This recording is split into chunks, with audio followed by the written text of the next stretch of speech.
Bien, hermanos, nos toca una vez más revisar este tema de escudriñar la palabra y viviendo según ella. Pero antes de iniciar, yo quisiera leer un verso en un salmo, Salmo 119, 103. Dice así: cuán dulce son a mi paladar tus palabras. Sí, más que la miel a mi boca. Dios, nos acercamos una vez más en oración antes de comenzar a estudiar este tesoro que tú nos has dado. Padre, nuestro clamor ahora es que estas palabras de este salmista se conviertan en una realidad para nosotros. Dulce al paladar tus palabras. Señor, que podamos disfrutar de la riqueza inagotable que tiene tu revelación y que nosotros quedemos con un sabor a miel en la boca, con un sabor de que nos dé más deseo de buscar de este tesoro que es tu palabra. Te lo pedimos en el nombre de Jesús. Amén. Amén. Bien, amados, damos continuación entonces a nuestro curso y yo quería dar una pequeña revisión a lo que fue nuestro tema anterior. En un par de slides vamos a ver qué estuvimos tratando en la ocasión pasada, y nosotros estábamos, si ustedes recordarán, algunos de los que estaban aquí, hablando acerca de principios bien básicos de cómo interpretar la Biblia, y esto ha sido casi todo el curso.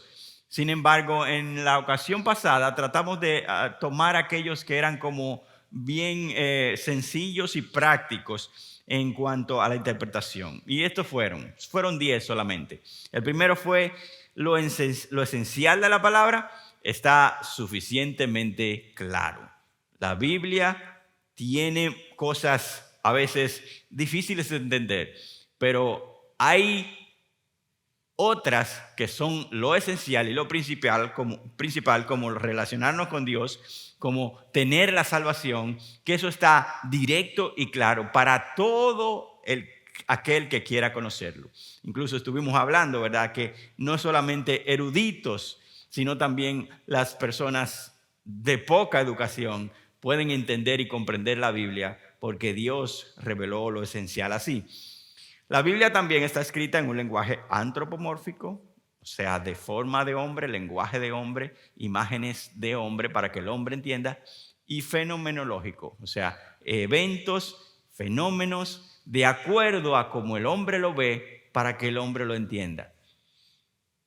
También hablábamos de la diferencia que debemos hacer entre lo que es un proverbio, ¿verdad?, una frase de sabiduría, un refrán, también con el objetivo de brindar sabiduría, a lo que es una ley que tiene ya doctrina o promesa, algo que debemos obedecer directamente. El proverbio no necesariamente se va a aplicar en el 100% de los casos. Distinga también los dos tipos de leyes, y hablábamos de un par de leyes con unos nombres medio raros, como la ley casuística y la ley apodíctica, que eran leyes que tenían que ver con, dependiendo del caso, casuística, y la otra que tenía que ver con un mandato directo de no matarás, y eso hay que obedecerlo, no importa el caso.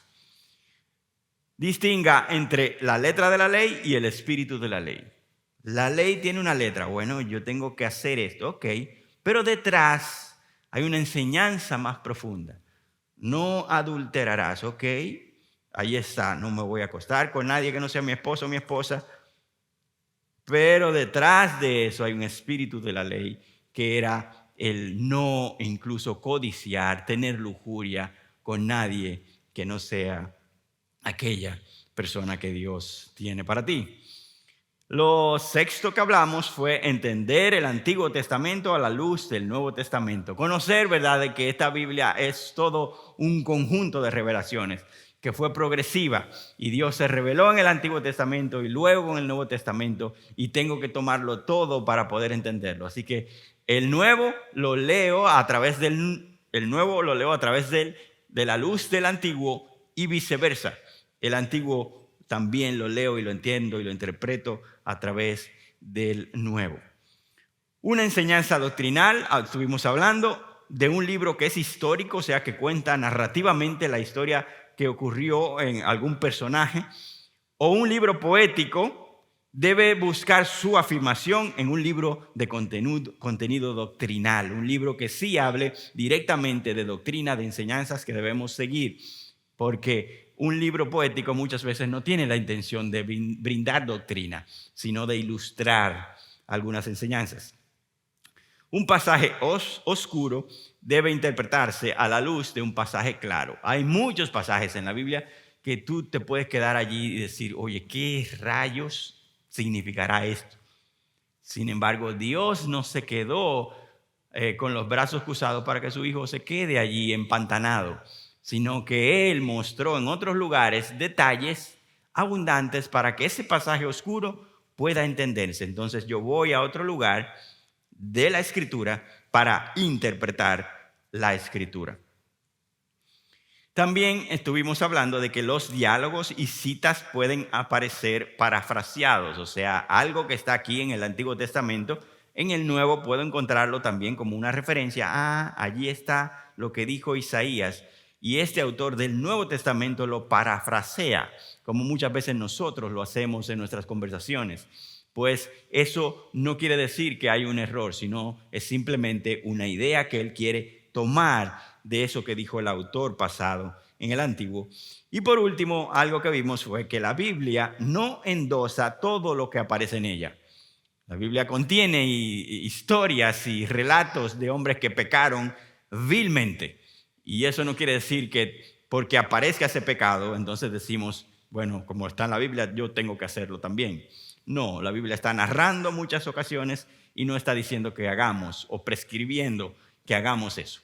Entonces, esos fueron los principios breves, prácticos, generales que estuvimos viendo en la clase anterior. Un hermano se me acercó ayer justamente y me dijo, Joel, increíblemente, después de esa clase, al otro día, creo que fue que me dijo, tuve una reunión con alguien que era de otra iglesia o de otra denominación y pude decirle literalmente lo que tú decías acerca de cómo la Biblia puede tener un mensaje completamente claro y que no es nada confuso para nadie. Y entonces me llené como de, wow, qué bendición, que Dios use algo fresquecito, salido del horno, para que los hermanos puedan utilizarlo en una ocasión. Así que oremos para que el Señor pueda utilizarlo de esta noche también para nuestro estudio personal, pero también para edificar a otros. En el tema que vamos a hablar hoy, vamos a tocar lo siguiente. Vamos a hablar acerca de algunos géneros literarios y figuras del lenguaje. Ustedes han escuchado varias veces en este curso acerca de que la Biblia contiene muchos géneros literarios y que tiene figuras del lenguaje, formas de expresar que son diferentes. Bueno, hoy nos vamos a detener en algunas de ellas, ya que son muchas, pero yo creo que estas son las principales. Y vamos a tener allí, yo quiero que usted se esfuerce por apreciar la riqueza, la variedad, la hermosura con la que nuestro Dios decidió revelarse, hermano. Oiga, Dios pudo haber hecho un comentario teológico y ponerlo ahí. Con eso es lo que ustedes tienen que estudiar. Apréndaselo de memoria. Pero eso no fue lo que Dios hizo. Dios comenzó a utilizar todas las imágenes, formas de expresión posible en nuestra comunicación para plasmar su corazón y que cada uno de nosotros pueda entenderlo. Y eso es increíble, hermano. Yo sé que muchos de ustedes, incluso el pastor Miguel nos compartió en una ocasión, en una etapa de su vida, que los salmos fueron lo que lo sostuvo en pie. Un tiempo de desierto profundo que él vivió. Y nos compartía eso. Y sé que para muchos de ustedes el vivir en los salmos, eso es una delicia. Y se sienten gozosos allí. Y qué bueno, hermano. Dios quiere que vivamos en su palabra, no solo en los salmos, pero en toda ella. Y para algunos de nosotros, ¿verdad? Las cartas de Pablo y toda esa carne teológica y doctrinal que está allí son de alimento continuo. Y eso es especial. Sin embargo, Dios no se quedó en ninguna de esas y pintó con matices diferentes toda su revelación. Eso es lo que vamos a ver hoy. Quisiera comenzar con esta cita del pastor Steven Lawson. Ningún símbolo de la Biblia puede comunicar el todo. Entonces, se requieren muchas metáforas diferentes, muchas analogías diferentes para comenzar a intentar comprender la totalidad del poder invencible de la palabra inerrante. Se requieren elementos de similitudes, metáforas, imágenes para llegar a entender un poco del poder increíble de la palabra de Dios, y es el corazón de Dios. Por eso Dios decidió revelarse de estas formas. Y género literario, de una forma directa y clara, ¿qué es? Bueno, son las categorías utilizadas para clasificar los diferentes textos de literatura, o sea, los diferentes libros, las diferentes cartas, los diferentes escritos se han clasificado de acuerdo a su estilo en géneros. Y eso es lo que llamamos géneros literarios y son esenciales para conocer lo que estoy leyendo. Si no identifico el tipo de literatura y de género que leo, pues me quedaré en el aire o tendré problemas. Y en esta imagen le voy a mostrar un ejemplo de eso. ¿Alguno de ustedes vio esa película? Sí. Yo sé que tiene unos añitos ya. Pero los que pudieron verla en el momento en que salió, saben que en ese momento hubo un revuelo en las iglesias, cristianos y no cristianos, porque la película del Código de Da Vinci hablaba de que Jesús posiblemente tuvo una relación con María Magdalena y que de allí salieron descendientes. Y entonces había toda una teoría de que al día de esa película todavía había una genealogía de Jesús hasta llegar al día de hoy, para ese momento. Y allí entonces se escribían en las redes, en las diferentes opiniones, eso es una herejía. Y entonces discusiones y todo lo demás. Pero al final de todo, hermanos, la intención de esa película incluso viene de otra parte, que es una novela escrita, un libro. Y una novela no tiene la intención de brindar hechos que ocurrieron en la vida real. Es una obra literaria, ¿verdad? Una novela que describen y narran cosas, ¿verdad?, fingidas que pudieron ocurrir en la mente del autor. Pueden tener elementos de lugares geográficos y demás que son reales, pero es una historia inventada por el autor. Ese es un género literario. Y conocer eso evitaría muchos problemas. Ok, es algo que está en tu imaginación y lo quisiste poner ahí. Ok, hermano, yo no estoy de acuerdo, pero así es. Comencemos con los diferentes géneros literarios que vamos a estar viendo hoy, algunos. Y el primero es exposición. Es lo que llamamos más técnicamente la prosa. O sea, la forma de exponer, comunicar, escribir, que es como tú y yo hablamos, con argumentos, con ideas que van conectadas una con la otra, y es llana y directa.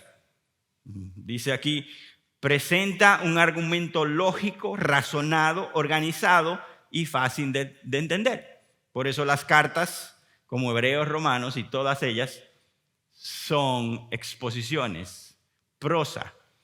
Y cuando tú lees una carta, bueno, hay un mensaje directo que el autor tiene para con aquellos que están leyendo. Entonces, esa es una forma de expresión lingüística y es en lenguaje habitual.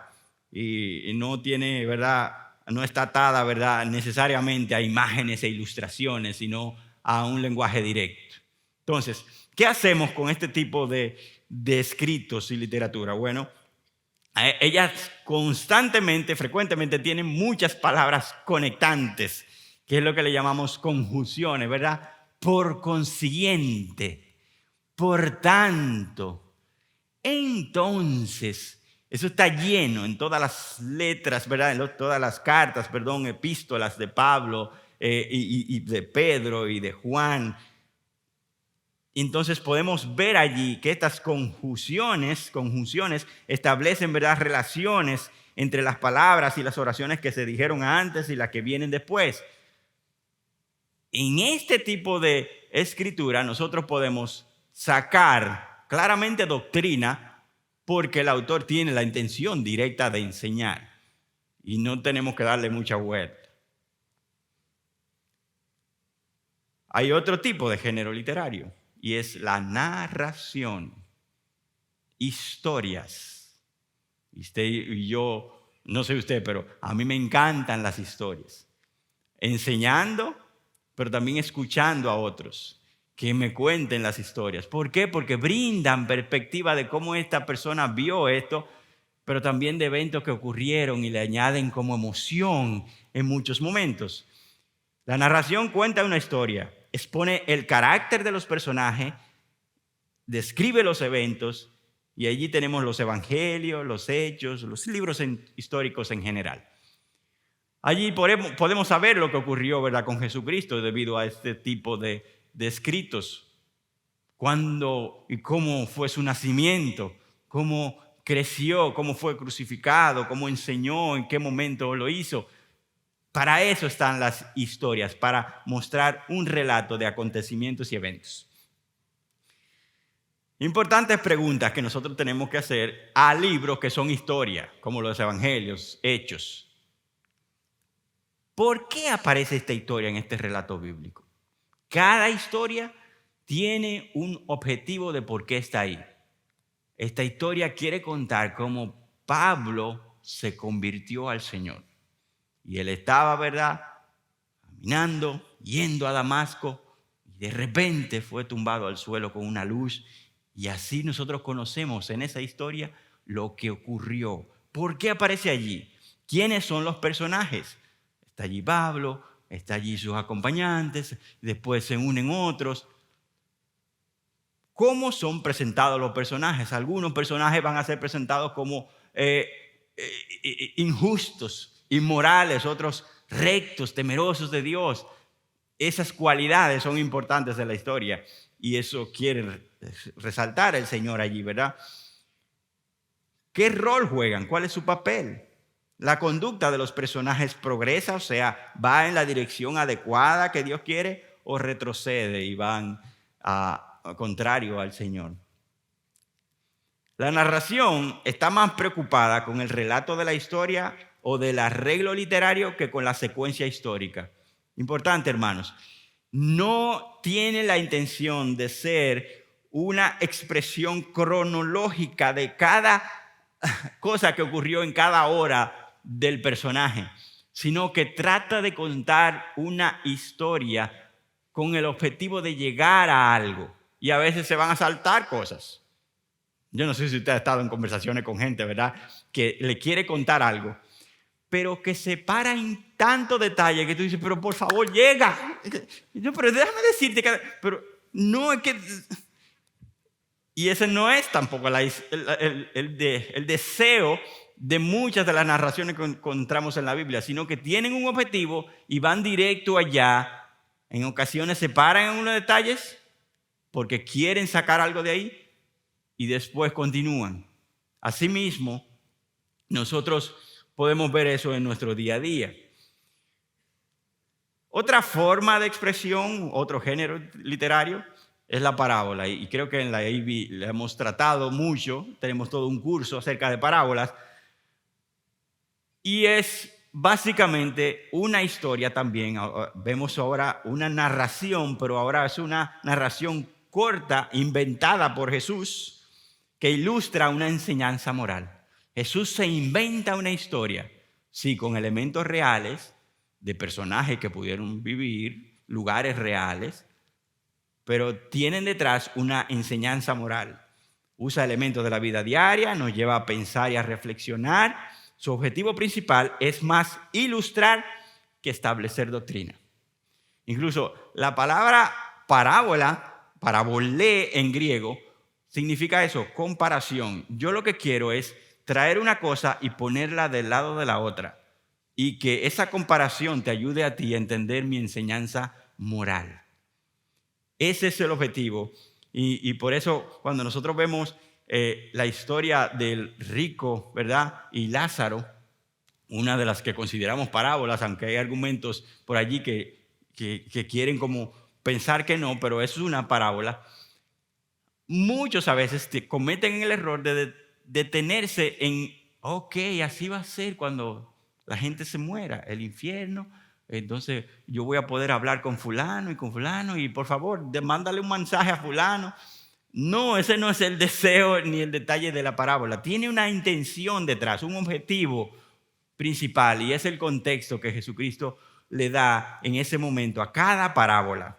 Y si usted puede sacar unos cálculos, ese fue el método que más Jesús usó para enseñar. El 35% de sus enseñanzas fue a través de parábolas. Él utilizó muchos otros, la prosa y todo lo demás, pero el que más repetidamente utilizó fue las parábolas. Y en una ocasión él dijo, todo esto habló Jesús en parábolas a las multitudes y nada les hablaba sin parábola. De esto decían de Jesús. Jesús enseñaba y era con parábolas. Incluso en algún momento los discípulos le preguntaron, Señor, ¿y por qué tú hablas así? Y él le respondió claramente. Y era para cumplir una profecía que estaba en Isaías de que no importa cuántas veces traten de escuchar, no entiendan. Pero para aquellos otros sí van a entender. Y Jesús sabía el objetivo que tenían cada una de ellas.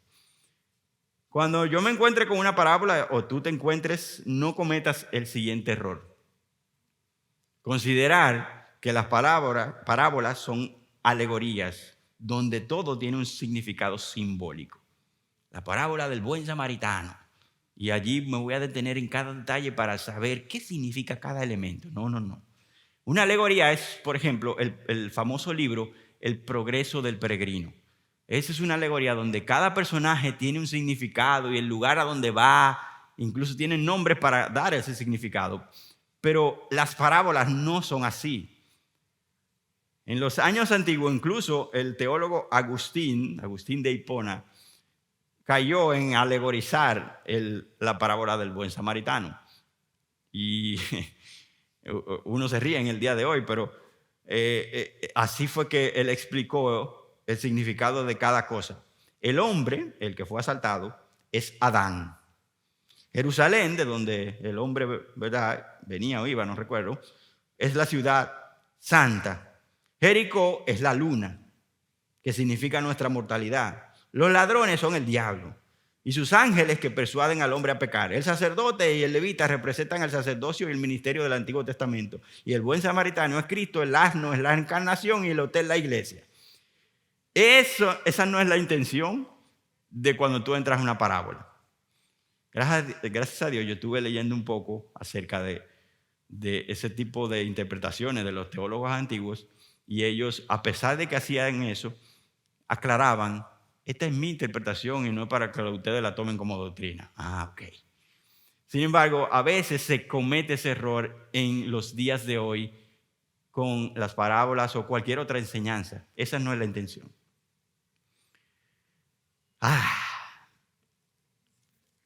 Para los sanguíneos, los románticos, los emotivos, ¿verdad? Este es uno de los preferidos. Tus ojos son dos luceros. Perdón. Pero este género, ¿verdad?, utiliza mucho simbolismo. Género que resulta atractivo para las emociones y la imaginación. Usa con mucha frecuencia el paralelismo. O sea, digo una cosa y después digo otra similar de otra forma. Vamos a ver un poco de esto, pero la Biblia, hermanos, tiene mucho contenido poético. Es como si Dios hubiera querido, ¿verdad? No como si Dios quiso revelarse de forma poética, ilustrada y para que el ser humano utilice su imaginación. Salmos, Job, Proverbios, Eclesiastés, Cantar de los Cantares, Lamentaciones representan alrededor de 1/3 del Antiguo Testamento. O sea, 1/3 de toda la revelación de la parte más amplia de la Biblia fue a través del género poético. También hay grandes secciones, ya no son libros, sino secciones de poesía en Isaías, en Jeremías, en Ezequiel y así como en los profetas menores. Algunas secciones también en los libros narrativos, como en Primera de Samuel, donde Ana ora al Señor por su hijo Samuel. Allí también hay poesía. Si nosotros vamos al Nuevo Testamento, también nos encontraremos con poesía. Allí podemos ir a Lucas 1, por ejemplo, y cuando María ora al Señor por haber sido, ¿verdad?, elegida para tener a Jesús como hijo, allí ella levanta una oración que es poética. También Zacarías, que es el padre de Juan el Bautista, cuando ora al Señor, lo hace de una forma con elementos poéticos en Lucas 1. Nosotros podemos ver la diferencia en lo que es poético y no, ¿verdad? Pregunta. Este ejemplo que está aquí sombreado, la vida del hombre es corta. ¿Es una poesía? Mueve la cabeza por lo menos. La vida del hombre es corta. ¿Es una poesía? No, mi hermano, claro que no. O sea, eso está directo y en vivo. Ya no hay nada de interpretación ni nada.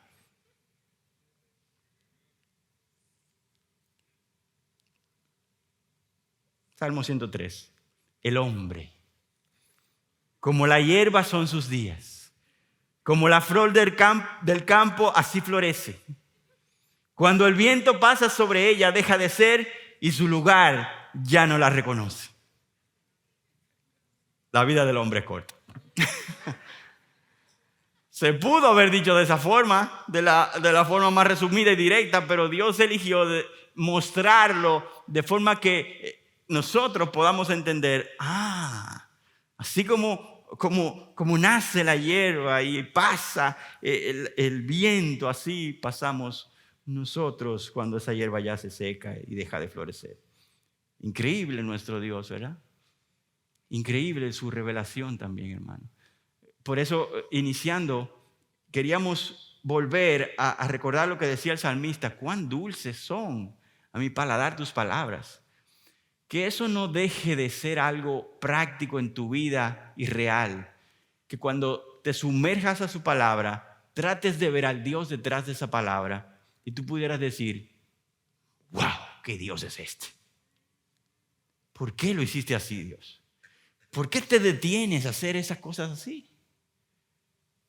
Porque Él quiere impactar tu intelecto, pero también tus emociones y el tú completo, no solamente una parte de ti. Ese es nuestro Dios. La hipérbole es una exageración hecha a propósito para provocar sentimientos e impresiones fuertes y enfatizar una enseñanza. No debe interpretarse de manera literal. Cuando yo digo, pero esa muchacha tiene una sonrisa de oreja a oreja. Usted no se puede imaginar a la muchacha con la falda.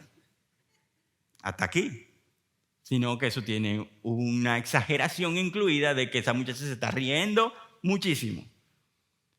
Ese muchacho está más perdido que el hijo de Limber. ¿Usted ha oído esa expresión, verdad?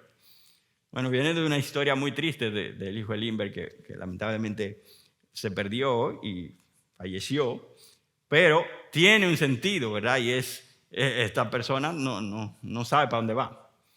Bueno, ese tipo de exageraciones tienen un objetivo y está incluido en la palabra de Dios. Vamos a ver algunos ejemplos. Salmo 6, versos 6 y 7. Cansado estoy de mis gemidos. Todas las noches inundo de llanto mi lecho. Con mis lágrimas riego mi cama. Se consumen de sufrir mis ojos. Han envejecido a causa de todos mis adversarios. Poético, pero con hipérbole. Inundo de llanto mi lecho. Usted no se puede imaginar, ¿verdad? Toda su lecho, toda su cama llena de agua y nadando él allí, ¿no? ¿Verdad? No, él está utilizando una hipérbole con el objetivo de decir, estoy llorando mucho, muy triste. Tú no te imaginas cuánto. Con lágrimas riego mi cama. Marcos 1, 4 y 5 dice, acudía a él, a Jesús, perdón, este es Juan el Bautista, acudía a él toda la región de Judea y toda la gente de Jerusalén, y confesando sus pecados eran bautizados por él en el río Jordán. Aquí hay una hipérbole también en toda la región de Judea y toda la gente de Jerusalén. No, imposible. Lo que quiere decir que había mucha gente. Como decimos nosotros en el día de hoy, todo el mundazo. Eso es una hipérbole que usamos en nuestro lenguaje diario. Asimismo, en la palabra de Dios se utilizan esos elementos para establecer un énfasis o un fuerte impacto en lo que quiere decir el autor.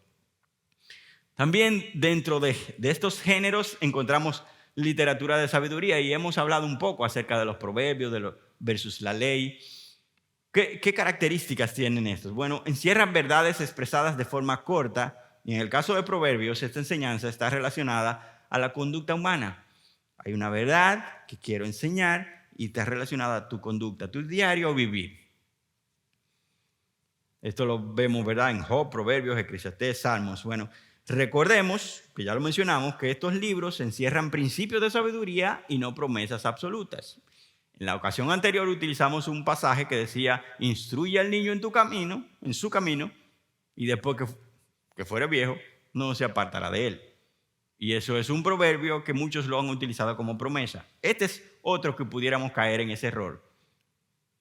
Cuando los caminos del hombre son agradables al Señor, aún sus enemigos hace que estén en paz con él. Hay un principio de sabiduría ahí y tú y yo debemos buscar eso primero. Los caminos míos deben agradar al Señor. Y Él se encargará entonces de que mis enemigos estén en paz conmigo. ¿Habrá momentos en que mis caminos agradan al Señor y mis enemigos no quieren para nada estar en paz conmigo? Claro que yes. Claro que sí. Pero aquí hay un principio que motiva al lector a buscar agradar a Dios, como el anterior proverbio que buscaba que el hombre y la mujer que son padres instruyan al niño en el camino que deben andar. Y entonces, por lo general, esto ocurrirá, pero no es absoluto. Profecía, carácter autoritativo. Dios manda una profecía, pues es algo que se debe obedecer. Presenta la voluntad de Dios para corregir o advertir. Anuncia los planes de Dios en relación a la conducta humana también.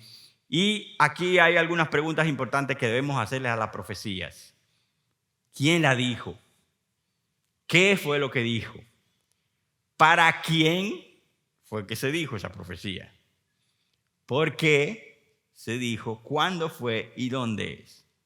¿Por qué? Porque hay algunas profecías que son directamente para nosotros. Y podemos decir, pero eso aplica para mí. Y yo puedo decir, amén, es una promesa. Hay otras profecías que no fueron dirigidas a nosotros, sino a una persona, a un pueblo en específico, y yo tengo que redireccionar eso y saber que es para allá. Ahora bien, cuando hago estas preguntas, yo puedo entonces sacar provecho de las profecías haciendo lo siguiente. ¿Tiene una aplicación directa para mí? O sea, ¿es para nuestro tiempo también? Bueno, pues la tomo y la aplico. Pero en otros casos, aunque no tenga una aplicación directa para mí, puedo tener principios aplicables para mí. Y puedo ver el carácter de Dios mostrado en esa profecía, que es el mismo ayer, hoy y siempre. Y si Dios dijo eso antes y mostró allí su santidad y que reprocha, por ejemplo, la hipocresía, ese mismo Dios que habló con Israel y reprendió eso, es el mismo Dios santo que reprende la hipocresía hoy y por tanto esa promesa de juicio para Israel puede aplicar para mí también. Entonces, de esa forma yo puedo manejar con este género profético que tiene la palabra de Dios. En lo que es profético también podemos encontrar el apocalíptico, aunque este es más contundente porque es altamente simbólico. Muchas profecías son directas y claras y no son simbólicas. El apocalíptico sí es simbólico y con grandes contrastes y eventos a nivel global. Y por eso, ¿verdad?, Revelaciones o Apocalipsis habla del final de los tiempos, del mundo entero. Y aquí podemos ver textos como este, que son llenos de simbolismo. Y voy a leer un pedazo rápidamente. Vi el cielo abierto y apareció un caballo blanco. Y el que montaba se llamaba Fiel y Verdadero. Con justicia juzga y hace la guerra. Sus ojos son llama de fuego y sobre su cabeza hay muchas diademas. Tiene un nombre escrito que nadie conoce sino él. Está vestido de un manto empapado en sangre y su nombre es el Verbo de Dios. ¿Quién será ese? Jesús, porque sabemos que en Juan Jesús es escrito de esa forma.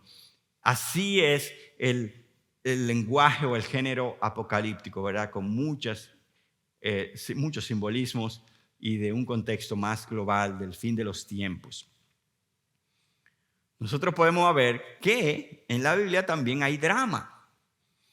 Drama, ¿verdad? Que lleva a momentos trágicos, en momentos que ya son medio de risa, de felicidad, como son los dramas, y presentan acciones de los autores por medio del diálogo. Y ejemplos de esos escritos tenemos el libro de Job. Incluso muchas personas han dividido el libro de Job como en partes, como si fueran dramas, porque en un momento está Satanás con Dios hablando. De repente ahora le ocurre lo que le pasa en la vida de Job.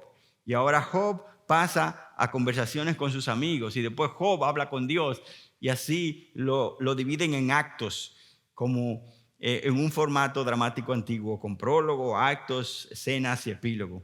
También el Cantar de los Cantares. Usted sabe que mientras yo preparaba esto me detuve.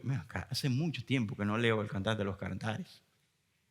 Y entonces cerré un poco esto y abrí el libro y comencé a leer los primeros 3 capítulos. Y hermano, o sea, bueno, usted sabe, ¿verdad? Ahí hay expresiones románticas de amor, de cercanía, en fin. Pero lo que más me llamó la atención, que tiene que en relación con esto, es que cada parte está separada. El esposo es que está diciendo esto, después viene la esposa, dice esto, la doncella dice eso, viene un coro y dice lo otro. Y es como si fuera un musical. Y actuando, y me imagino la mujer, ¿verdad?, diciéndole a su esposo y actuándolo de esa forma. Hay drama allí, hermano, y Dios increíblemente utiliza esa forma de expresarse para nosotros identificarnos con eso. Qué asombroso. Ahí en estos días alguien me decía, ¿verdad?, de que no, cuidado, el Cantar de los Cantares no se le puede enseñar a jóvenes. Porque hay peligro ahí, hay cosas. Bueno, Dios decidió revelarse allí, ¿verdad?, de esa forma, y creo que no hay nada en la Biblia que nosotros no podamos revisarlo. Obviamente, en muchas ocasiones necesitamos instrucciones de otro para ayudarnos a asimilarlo, pero ese es el amor romántico, y ese es el amor que Dios quiso mostrar allí. El mensaje principal de un drama generalmente se encuentra en el todo y no en las partes individuales. O sea que es cuando veo todo el escrito dramático que puedo entender, esto es lo que Dios quiere. Tal vez si me detengo en una parte, no podré tener el sabor completo. Con esto cerramos una parte que es algunos géneros literarios. Ahora vamos a hablar tipos de figuras del lenguaje y puede parecerse mucho, pero dentro de esos géneros que vimos, allí dentro hay tipos de figuras del hablar, o sea, formas de expresión que tienen sus particularidades. Y una vez más, saboree la riqueza de la palabra, hermano. Porque Dios decidió utilizar estos elementos para hacer saber su voluntad. Y voy a ir de forma breve por estas figuras, pero con buenos ejemplos en la palabra de Dios. Primero hay un tipo de figura del lenguaje que son las comparativas. La parábola que hablamos hace un momento es una figura de lenguaje comparativo. Busca comparar una enseñanza que Jesús quería hacer con la historia. Pero en forma resumida hay dos, y es el símil y la metáfora. El símil establece una comparación usando la palabra como o semejante. Proverbios. Cuando venga como tormenta lo que temen y su calamidad sobrevenga como torbellino, cuando venga sobre ustedes tribulación y angustia. Allí, ¿verdad? Allí está la forma del lenguaje comparativo y en este caso un símil, directo, corto. Esto va a pasar como un torbellino. Dios quiso ilustrarlo directamente allí. Mateo 23-27. Ay de ustedes, escribas y fariseos, hipócritas, que son semejantes a sepulcros blanqueados. Por fuera lucen hermosos, pero por dentro están llenos de huesos, de muertos y de inmundicia. Qué gráfico, ¿verdad? Una comparación también directa, semejantes a un sepulcro, bien pintadito. Jesús fue claro allí al comparar esos dos hombres y un sepulcro, ¿verdad? Nota, cuidado con prestar atención a detalles más allá de la intención original de esos casos. O sea, hay una intención en hacer esa comparación y es, la emoción que aquí, la calamidad va a ser como un torbellino. ¿Cómo es un torbellino? Bueno, puede ser fuerte, abrasador, destructor. Pero no puedo irme a detalles que ya sobrepasan la ilustración o el símil. Y es, cada vez que venga una calamidad va a ser como el torbellino. O el torbellino tiene características atmosféricas de tantos grados a la izquierda, a la derecha. No, eso no es el objetivo. Es la ilustración o la comparación directa. La metáfora es una comparación donde la palabra como no aparece. Y yo, ¿verdad? Ahorita le cantaba a mi esposa delante de ustedes una metáfora, ¿verdad? Tus ojos son, eso es directo. Salmo 3:3, mas tú, Señor, eres escudo en derredor mío, mi gloria, el que levanta mi cabeza. ¿Qué es el escudo? Algo que protege, como la imagen de allí, ¿verdad? Ese es nuestro Dios, tú eres escudo alrededor mío. Mateo 5:13, ustedes son la sal de la tierra. Y no voy a seguir porque ustedes se saben ese pasaje.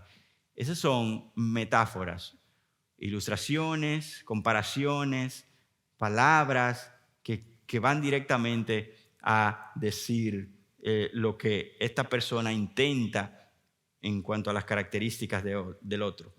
Ese muchacho es como un pan dulce. Bueno, es un bonachón, siempre se le busca el lado a todo. Esa es la idea de la metáfora. Figuras de adición. Ahora ya hablamos de la primera, la hipérbole, exageración. Y la segunda, pleonasmo, es la repetición. En una, exagero para que se entienda que es algo serio lo que estoy viviendo. En otra, repito, a veces de otra forma, para que se entienda otro ángulo o la seriedad también de lo que está pasando. El pleonasmo, la idea es repetida o enfatizada de tal forma que parece como redundante. ¿Y por qué lo repitió otra vez? Fue una forma de expresión muy común en la antigüedad. Génesis 40 dice así: mas el jefe de los coperos no se acordó de José. Ahí se pudo haber acabado ya, pero siguió, sino que se olvidó de él. Obvio. Pero hay un énfasis que el autor quiere aclarar allí, y es que José no fue recordado por este hombre. Juan 1:20, y él confesó y no negó, pero confesó: yo no soy el Cristo. Esto se encuentra en varias ocasiones en la palabra, y de verdad, hermanos, su intención es exponer, ¿verdad?, ese tema de una manera como completa al repartirlo en otros términos, y a veces en términos opuestos. Marca como un énfasis intensificando el sentido o realzar lo que ya se ha dicho. Ese muchacho salió volando por los aires. ¿Y por dónde más se puede volar? Yo lo vi, de verdad, con mis propios ojos lo vi. ¿Y con qué más? Bueno, ahí estamos utilizando un pleonasmo en nuestra forma de hablar. Muchos autores, ¿verdad?, terminan diciendo, ¿verdad?, o expresan: yo lo escribí con mi puño y letra. Claro, no había computadora. Bueno, otra ya no es una figura, ¿verdad?, de los que hablamos antes, sino ahora que hay una relación. Y estas palabras son complejas, pero lo vamos a entender simples ahora mismo. El sinécdoque y la metonimia. Sinécdoque consiste en referirse a un todo haciendo uso de una de sus partes. Cuando usted dice 150 cabezas de ganado, usted no se imagina las cabezas literalmente, ¿verdad?, puestas ahí una arriba de la otra. Ustedes saben que son las reses enteras, la vaca entera, que se está refiriendo. Bueno, eso es un sinécdoque. Se está usando una parte para referirse al todo. En Isaías, el buey conoce a su dueño y el asno el pesebre de su dueño. ¿Se está refiriendo a una especie solamente? No, se está refiriendo a todas las especies de animales. Pero él utilizó esos dos animales para decir: este conoce a su dueño y este también el lugar donde come de su amo. Otra ilustración muy clara: porque nuestra lucha no es contra sangre y carne, sino contra principados. ¿Y a qué se refiere sangre y carne? ¿Literalmente a sangre y carne? No, se refiere a personas. Mi lucha no es contra ti ni contra otra persona, es contra huestes espirituales. Estos son sus 15 primaveras. Me estoy refiriendo a 15 años, ¿cierto? No solamente a las primaveras. Ella vivió las primaveras, se moría o se dormía y después amanecía la otra primavera y vivió. No, era el año entero, pero se dice las 15 primaveras. Eso es un sinécdoque, una parte que quiere hablar del resto. Y eso está en la Biblia. La metonimia es cuando se usa el nombre de un objeto o concepto para simbolizar otro, debido a una asociación o similitud entre los dos. Aquí está: Dios justificará por la fe a la circuncisión y por la fe a la incircuncisión. Aquí está hablando, ¿verdad?, de un método que se utilizaba para los hombres y todo eso, pero se está refiriendo a otra cosa, y es a los judíos en cuanto a circuncisión e incircuncisión a los gentiles. Entonces usa un nombre o concepto para simbolizar otro. Otra figura del lenguaje es las figuras del contraste. Y aquí tenemos 4. Y aquí realmente hay algunas que son, como quien dice, a veces chocantes que estén en la palabra de Dios, pero Dios tenía una intención con ellas: ironía, paradoja, atenuación y eufemismo. La ironía, ¿qué ironía? Es una expresión que denota lo contrario de lo que significan las palabras mismas. Usted sabe lo que es eso, ¿verdad? Pablo, escribiéndole a los corintios por su arrogancia, dijo: ¿ya ustedes están saciados? ¿Ya se han hecho ricos? ¿Ya han llegado a reinar sin necesidad de nosotros? Le está hablando irónicamente. Eso no es lo que le está pasando a ellos. Ellos están haciendo todo lo contrario, pero Pablo está hablándole de como si ellos creyeran eso. En Jueces, pero ustedes me han dejado y han servido a otros dioses. Y ahora viene, vayan y clamen a los dioses que han escogido que ellos los libren en el tiempo de su aflicción. Es una ironía. Ellos van a clamar a esos dioses y los dioses no van a hacer nada, pero Dios está utilizando esa forma de lenguaje para enfatizar de que eso es una locura, lo que ustedes están haciendo. La paradoja, y aquí sí hay muchas en la palabra de Dios, incluso el camino cristiano muchas veces es descrito como una paradoja, expresa una contradicción aparente con el objetivo de explorar el alcance completo y los matices de una verdad.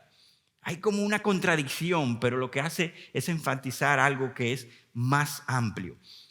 El que haya su vida, la perderá. Y el que pierde su vida por causa de mí, la hallará. Qué profundo, qué grandiosa verdad esa. Y está Dios usando allí una paradoja.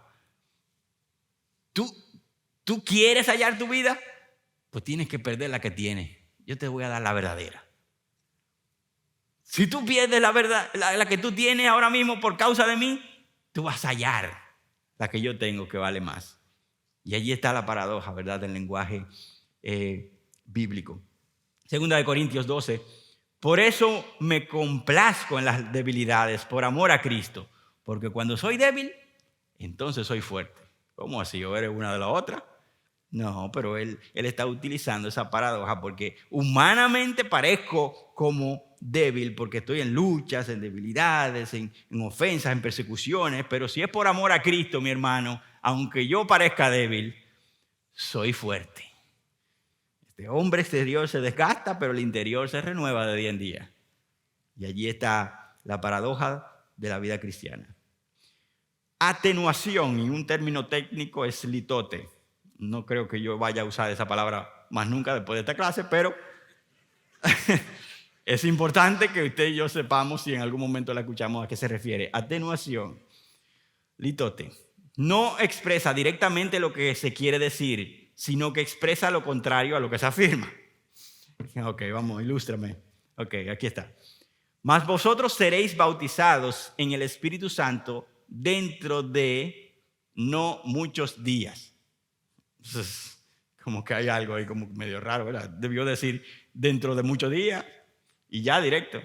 Pero la versión de la Reina Valera está esa forma de expresión, de atenuación, donde no se expresa directamente lo que se quiere decir, sino lo contrario. Hay otra muy ilustrativa también, dicen Hechos. Pablo respondió, yo soy judío de Tarso de Sicilia, ciudadano de una ciudad no sin importancia. Te suplico que me permitas hablar al pueblo. Pero ven acá, esta es una ciudad que no sin importancia. O sea, que es importante. Entonces, ¿por qué Pablo no lo dijo así? Bueno, es una forma de expresarse, marcando allí lo que es lo contrario para acentuar lo que afirma, increíblemente, ¿verdad? El eufemismo. Referirse a algo de forma disimulada porque de otra manera podría resultar chocante. Yo me voy a referir a algo, pero de forma disimulada porque si lo digo directo es chocante. Vamos a ver un ejemplo de los días de hoy, por ejemplo. Vamos. Yo no estoy en la compañía porque hubo una reducción de personal. Es verdad que hubo una reducción de personal, pero ¿qué fue lo que pasó conmigo? Sí, me despidieron, en lenguaje dominicano me votaron. Ucrania y Rusia tienen un conflicto armado, un conflicto con armas. Y eso se llama guerra, donde muere gente y se están matando. Bueno, hay expresiones así de eufemismo para suavizar lo que está ocurriendo. Empinar el codo. Usted sabe lo que es eso, ¿verdad? Se empina el codo cuando se bebe y se bebe mucho. Entonces, eso es lo que significa. Otro eufemismo que utilizan algunas personas, incluso yo creo que este es un eufemismo porque ellos creen que están suavizando, pero es todo un error y una mentira lo que se está diciendo. Usted lo ha oído, interrupción voluntaria del embarazo. ¿Qué es eso en lenguaje directo? Asesinato, aborto, muerte.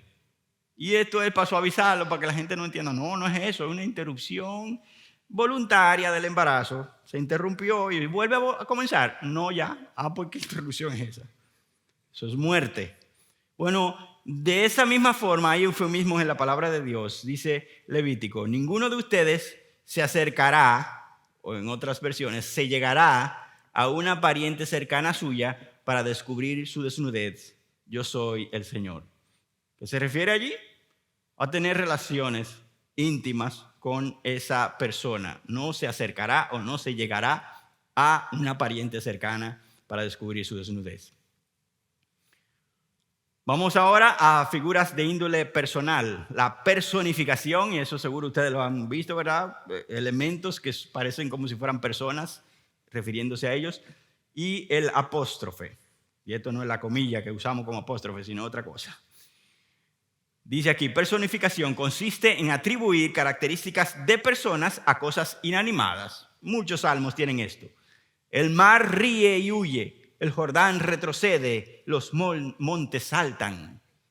Usted no se imagina un monte saltando, ¿verdad? El Pico Duarte. No. Tiene algo de ilustración, tiene algo de poesía también, tiene algo que muestra una reacción. El mar ríe y huye. Proverbios 8. No clama la sabiduría y levanta su voz la prudencia. La sabiduría no es algo que clama, ni la prudencia es algo que tiene voz. Pero se entiende la idea, ¿verdad? Es algo que pide, que exige el ser sabio y prudente. El apóstrofe, cuando una exclamación se dirige a un objeto como si fuera una persona. Esto no es personificación, sino que ahora yo me dirijo a algo como si fuera una persona. ¿Qué te pasa, Omar, que huyes? No Omar, sino Omar. Porque si fuera un mar, si fuera una persona. Pero, ¿qué te pasa, oh mar, que huyes? ¿El mar es una persona para yo hablar con él y preguntarle eso? No. Jesús diciendo a Jerusalén, Jerusalén, Jerusalén, la que mata a los profetas y apedrea a los que son enviados a ella. Una ciudad apedrea y mata. Bueno, no fue toda Jerusalén, si habla de los habitantes, pero es ese concepto de esta ciudad hizo esto. Y los habitantes en alguna época lo hicieron. Vamos cerrando ya con figuras compuestas. Y aquí volvemos a la alegoría. Hablamos un poco de la fábula y el enigma. Increíble, hermanos. Yo no me había detenido en uno de ellos, que era la fábula. Vamos a llegar allí ahora. Alegoría es un grupo de metáforas en forma de narración con múltiples puntos de aplicación. O sea, la alegoría no es negativa. Tiene un objetivo, como podemos verla en el Progreso del Peregrino, en la Crónica de Narnia, son alegorías. El error que tratamos de corregir ahorita es que una parábola no es una alegoría. Entonces, Juan 10, 7 al 18 nos muestra una alegoría. En verdad les digo, yo soy la puerta de las ovejas. Todos los que vinieron antes de mí son ladrones y salteadores, pero las ovejas no les hicieron caso. Yo soy el buen pastor. Y Jesús sigue ahí en todo ese pasaje. Pero está claro y evidente de que cuando Él se refiere al pastor y a la puerta es el Cristo. A las ovejas está claro que tienen un significado y son sus discípulos. Los ladrones y asalariados son aquellos falsos guías religiosos. Entonces la alegoría sí tiene muchos elementos que se le puede sacar significado. Y por eso es bueno. Ahora, quiero hacer una aclaración, espero que me entiendan ahora. El que haya alegorías que tienen su utilidad, no es lo mismo la alegorización de algo. Por eso hablaba de ahorita, ¿verdad? Las palabras, parábolas, mucha gente trata de alegorizarlas, pero no lo son.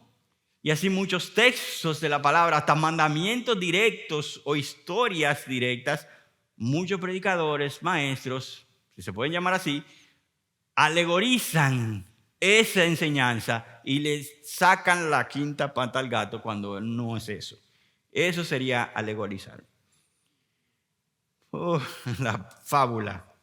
Es una ficción que trae una enseñanza moral donde pueden haber seres inanimados o seres vivos, irracionales, y hablan como si fueran personas. Yo no sabía que eso estaba en la Biblia, hermano. Perdóname, yo lo he leído porque he leído la Biblia entera, pero a veces uno le pasa por arriba cosas. O no detecta de que esto es una fábula, pero es verdad. Jueces 9, 8 al 21 dice, una vez los árboles fueron a ungir a un rey sobre ellos y dijeron al olivo, reina sobre nosotros. O sea, los árboles le dijeron a otro árbol, otra mata, que es el olivo, reina sobre nosotros. ¡Wow! Eso parece de película. Segunda de Reyes dijo, el cardo, que también es una hierba mala, que estaba en el Líbano, envió a decir al cedro, un árbol fuerte de madera, que estaba en el Líbano, da tu hija por mujer a mi hijo. ¡Wow! Bueno, nosotros vemos películas así de fábulas y vemos en la palabra de Dios de que hay elementos así con un objetivo y un mensaje. Obviamente no traje aquí el mensaje de cada uno de ellos, esa es tarea para ustedes. Lea ese pasaje y verá lo que dice en cada uno de esos autores. Pero allí está la fábula.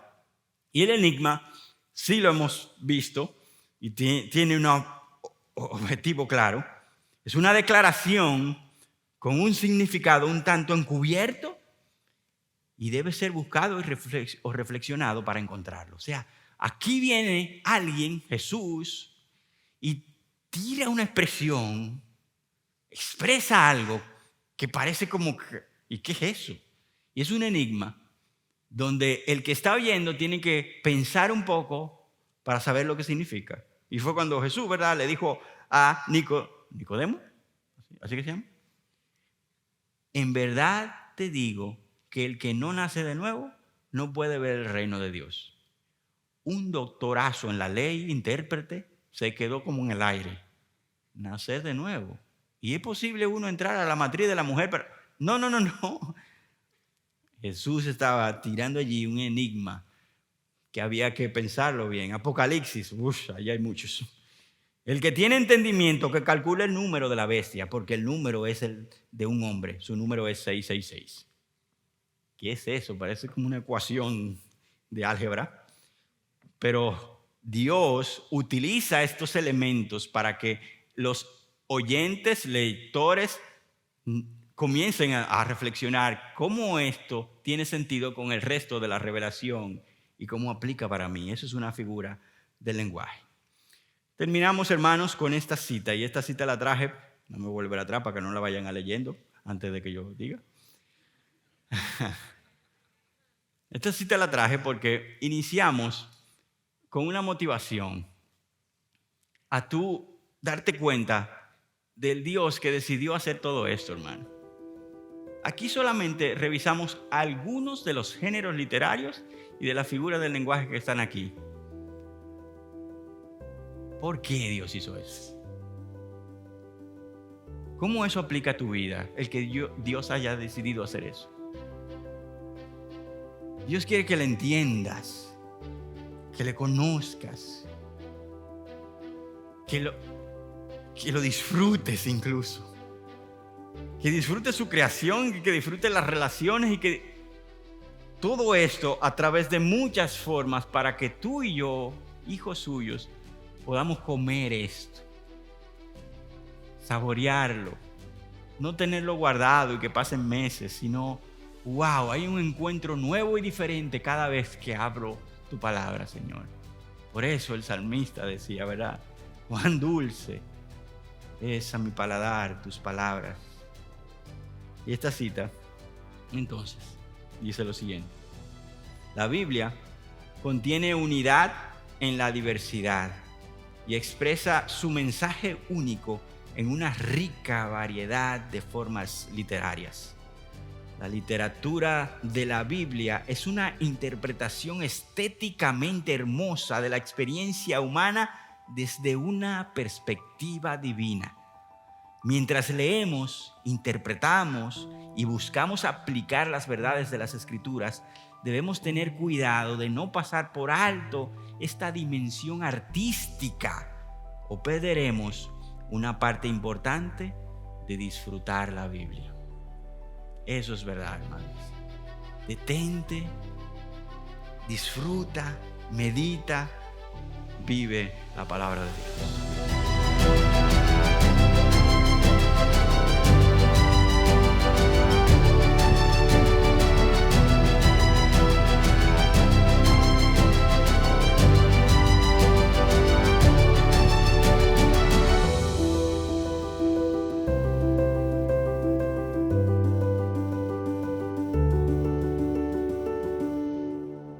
Gracias por acceder a este recurso. Espero que haya sido de gran bendición para tu vida. Te sugiero que te suscribas a este canal de forma que tú puedas recibir notificación la próxima vez que hayamos subido un nuevo recurso que pueda servirte de instrucción y bendición.